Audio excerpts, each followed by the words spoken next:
You were asleep. Did I wake you? Why are you calling? Do you know what Papa's done? Are you talking or thinking? Why do you want to know? Well, do you expect an answer? I was talking. Then I'll answer. I have no idea. Papa diddled this kid and somebody snitched. He's going to prison! Don't talk so loud. Oh, don't worry. Mom and Papa don't have sex anymore. They're dead to the world. Let's talk about this another time. My wife's asleep and being pregnant makes her irritable. You and me are never going to sleep well again after this. Bye. It was Tanya's son! I'm Laurence Senelick, and I'm directing Our Private Lives.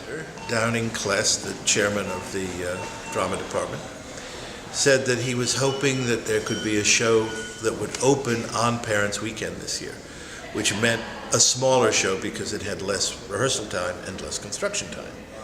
And I suddenly thought, aha! This is a perfect play in terms of its size, in terms of its length, and the fact that it's about a dysfunctional family. What better play for Parents' Weekend? Well, first of all, it's a dark comedy. That's very important. It's not a melodrama, it's not a tragedy, and much of the over-emotion in the play is meant to be a kind of parody on the telenovela or South American soap opera. And we're doing a lot of things in the play, in the production, to undercut some of the more melodramatic moments. I think that it will surprise a younger audience, because they'll never have seen a play quite like this before. The characters often talk to the audience. Sometimes they speak their thoughts aloud. It's not at all realistic in every respect. It'll start realistic and then it'll become surrealistic. And I think the thing that will most surprise them, or I hope make them think, is its attitude towards sexual conventions. The woman who used to live on the farm. Who was? The kid Papa diddled. It's not even original. You know that after watching any television on afternoons off. All I do on afternoons off is get depressed. Of course you do. You should get married. You should get married. To have kids I can diddle. Why don't you go back to bed and let me get some sleep? Sergio? Did Papa used to touch me? Carlos. If he could do it with the farmhand's son, he could have tried it with me. Did he ever touch me? What? No, you're older than me. You must remember something. No. Tell me my father used to touch me. Just say it. I know he did it. I've got a right to know. My name's Ryan Willison. I'm a senior and I'm playing Carlos in Our Private Lives. Carlos is a really fun role because he's a bipolar compulsive fantasist, which he repeats over and over. So on top of having bipolar disorder, which lends him a certain amount of variation in his moods, he also frequently makes things up, and he doesn't really know where the line is between reality and fantasy. So he's very much at a fever pitch throughout the entire show. And he's the one at the beginning who breaks the news that his father may have molested Joaquin. And he immediately, Carlos is one of those people that always thinks about himself, so he instantly says, "Oh, my father must have molested me." So I sort of go on this strange journey throughout the course of the play of not knowing how to feel about my own family, but at the same time I'm so codependent on them that I cling to them even while I hate them. It's very over the top. I spend half the show in tears, but it's really fun. Papa didn't do anything. Papa didn't touch anyone. Papa is going to keep on living with you and Mama, taking walks through the bamboo groves on Sundays, thinking about all the money he had before he lost it, and hating me for not turning out the way he wanted me to.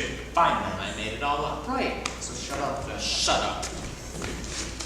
My name is Edward Rosini, and I play Sergio. Sergio is just about to reach pretty much the peak of his life. He's about to open a shopping center, the first one in this area of Colombia, and he's also about to have a child, a son, and that's gigantic for him. And his whole life he's trying to been sort of getting his dad to approve of him. He's trying to get his dad to be proud of him, and he's having none of it. His mom loves him, which is great. His mom's sort of his anchor back at home, but his dad has never really liked him because he is not his legitimate son. So he's been sort of trying to win him over, and he's about to have a son, he's about to open a shopping center, and he's this great guy, and still nothing from Dad. And that's a really interesting part of his character.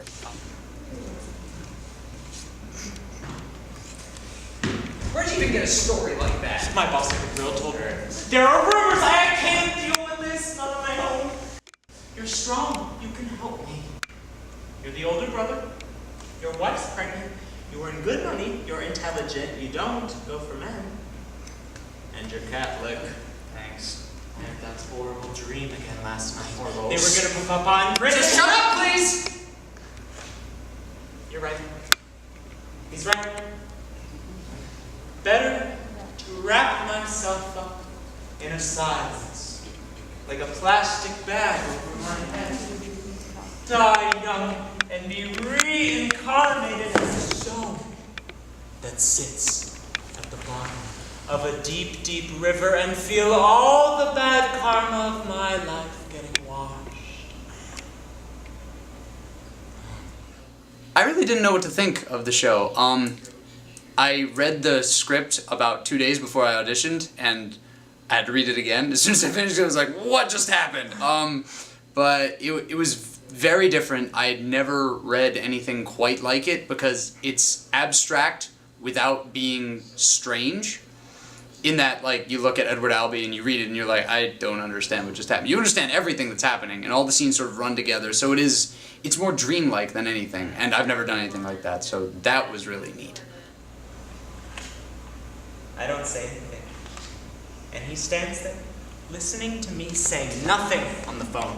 He knows there's something on my mind. He knows things aren't as simple as they seem, and I... Going to bed. No! I have to be at work at 7 tomorrow. I can't sleep. Well, then slip on a pair of heels and go out for a cigarette on the Plaza Bolivar. The village isn't safe at night. We are not a village! We're growing. We're opening a shopping center where people will go and take pictures of each other riding on escalators for the first time in their entire lives, and buying everything that they need to make themselves feel less like the peasants they are. I'm gonna kill myself. Because Papa abused you? Very original. I don't like life. I'm not like you! Well, I'm a freshman, so it's gotta be the cast. I love everyone in the show. I love our experiences just working together. I liked how at the beginning we were all kind of awkward, especially me off in the corner. And then slowly, I started to learn people's names, I started to learn what they're like, I started to joke around with them, and now, even though we're a ridiculously dysfunctional family on stage, like, I love these guys, and that's amazing. I really love...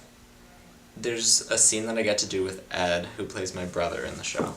And it starts off with us fighting, and it's just a verbal and slightly physical fight, and then in the script it says we can't leave it like this, but the scene goes on. But Laurence had this idea where when I say we can't leave it like this, that's essentially me asking for a reprise. So then this cumbia music comes on and we restage the fight as a dance, like sort of a dance off. And it's so fun, and I don't know, that's really just every night that I look forward to that scene. You're right. He's right. I'm right. I like life. I'm not going to kill myself. I'm not going to turn into some character out of a B movie. Papa must have abused me when I was a boy. He must have tried to put it on me one time when we were walking by the river. And that must have occasioned an acute psychological trauma in me. Hello? Hello? You haven't hung up. You're just, pretending you're not there, so you can hear what I'm saying when I don't think you're listening, because you do care about me in the end, actually. Sergio? Sergio, I'm gonna kill myself.